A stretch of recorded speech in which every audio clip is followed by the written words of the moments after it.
Alors ici, on est dans notre poulailler. Nous avons donc des poulets de chair, poulets et pintades. Les Donc, conditions on les entend, d'élevage les des pintades, poules, un ça sujet de piaille, plus en plus sensible pour un les petit peu plus. consommateurs.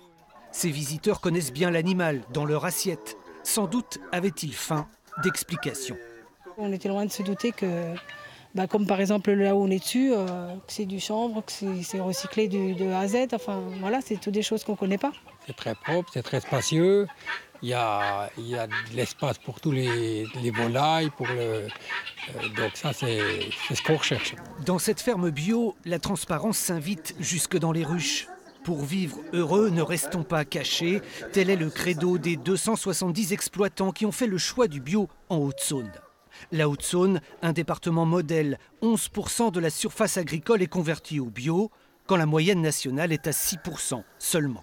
Aujourd'hui, on a un département qui a un très gros atout, c'est qu'on a beaucoup de fermes qui sont en polyculture élevage.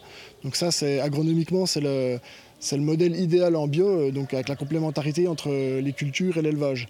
Et donc ces fermes-là, elles sont faciles à passer en bio, avec de très bons résultats techniques. Et demain, le lait bio, il peut se traire en Haute-Saône.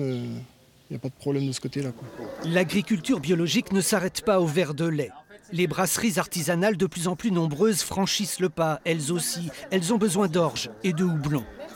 Aujourd'hui, un houblonnier, clairement, quand il voit le prix de vente d'un houblon classique, un traditionnel et puis d'un houblon bio, clairement, il a plutôt intérêt à être... Enfin, il est incité par le prix de revente à produire en bio, même si c'est beaucoup plus compliqué en production.